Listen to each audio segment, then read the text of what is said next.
te demande de démontrer, montrer. Dès que tu vas démontrer, montrer, là, c'est faut voir que tu descendes, toi, l'algèbre, pour partir d'un point puis arriver au point qu'ils veulent que tu arrives. Ça va?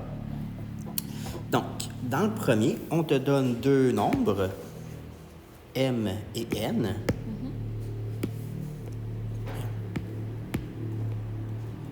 M, N. On te dit que les deux, c'est des entiers.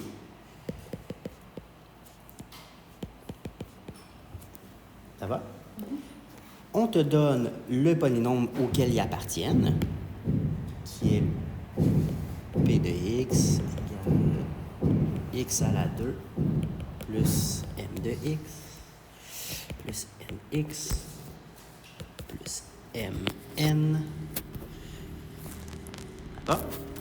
Et on te dit, il faut que tu démontres que ce polynôme-là n'a aucun zéro. Ça, est-ce que tu te souviens, on en a parlé rapidement tantôt, quand il n'y a aucun zéro, qu'est-ce qu'il faut regarder dans ce temps-là? Il y a une solution. Il y a une solution, oui, mais qu'est-ce qu'il faut que je regarde pour savoir s'il y a une seule solution? La formule B, je vais l'écrire en note. P2 moins 4AC. B2 moins 4AC. Quand il n'y a aucun zéro, qu'est-ce que doit valoir ça ici? Est-ce que tu t'en souviens? Ouais. La valeur est plus grande que 0. Est plus petite. Plus grande, je vais pouvoir faire la racine. Si j'arrive exactement à 0, la réponse est 0. Enfin, j'en ai un. Quand je suis négatif, plus petit que 0, je ne peux plus faire la racine. Ça devient impossible, j'ai aucun 0. Donc, sauf que ce soit plus petit que 0. Ou si tu veux, négatif. Je vais l'écrire dans l'autre sens, sinon ça va être plus simple. Ça doit être plus petit que 0. Est-ce que ça va? Donc, on te demande de démontrer quelque chose. On part de notre formule, notre équation principale, et on te dit si, excuse, on avait tout ça, là, pas de 0, notre B2, ça c'était si M égale N dans mon problème. Si tu regardes là dans la question, c'est montrer quand M égale N, il n'y a plus de 0. Ça va? Donc, tu remarqueras, ailleurs dans tes questions, ce genre de choses, de formulation-là revient. Comme exemple ici, si M égale 3N. Fait qu'on va revenir utiliser le même type de technique, vu que c'est les mêmes prémices, c'est quasiment la même phrase. Ça va? Oui. Donc, on vient tout simplement prendre notre formule de départ, on vient appliquer ce qu'ils nous ont demandé. M égale N, ça veut dire qu'à chaque fois que je vois un M, je vais le remplacer par N. Ça va? Donc, je prends ma formule de départ qui était P de x égale x à la 2 plus. Et là, c'est écrit mx. Fait que là, je vais remplacer par nx cette fois-là. Ça va? Plus nx plus mn.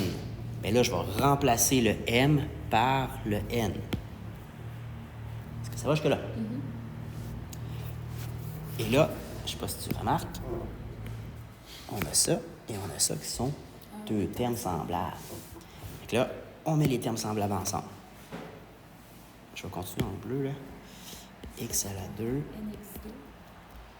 NX2. 2 nx plus n à la 2. Parce qu'on avait deux n collés. Oui. Ça va? Notre variable ici, là, c'est quelle lettre?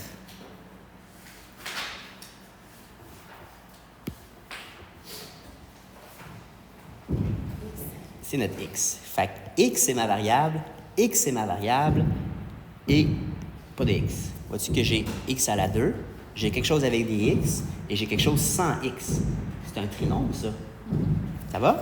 Donc, ici, on a notre a x2 plus notre bx plus notre c ici.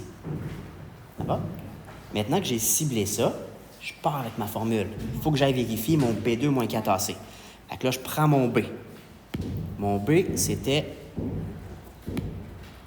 mon 2N qui est ici. Ça va jusque-là?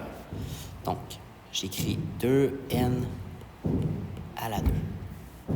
Moins 4 fois mon A, il vaut 1 fois N2 qui vaut...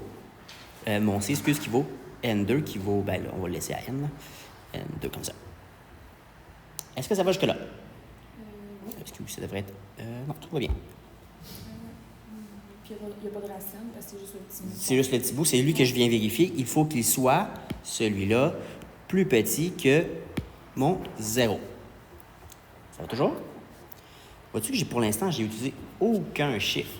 J'ai juste parti de ce qu'on nous a demandé et je descends tranquillement selon ce que moi je sais, en fait. Là. Comment démontrer, comment prouver qu'il n'y a pas de 0. Ça va jusque-là? OK. On ferme la porte. Ouais. Donc, je fais mon calcul. 2n à la 2, ben c'est 2n fois 2n. Ça va me donner 4n2 moins 4 fois 1 fois n2. Tout ça, ça me donne 4n2. 4n2. J'ai plus rien. Je peux faire la racine. C'est une seule ou ne possède qu'une solution? Ne possède qu'une solution, un seul 0. C'était ma prémisse de départ, là, j'avais lu aucune solution. Excuse. Si tu reviens à la prémisse ici, là, qu'un seul 0. Si j'ai un seul 0, il faut que je revienne ici, il faut que ça soit égal à 0. Je vais revenir ici. C'est ça le résultat qu'on a. C'est ça le résultat qu'on veut. Fait que là, on regarde, on remarque que ça. Je vais juste remettre ici.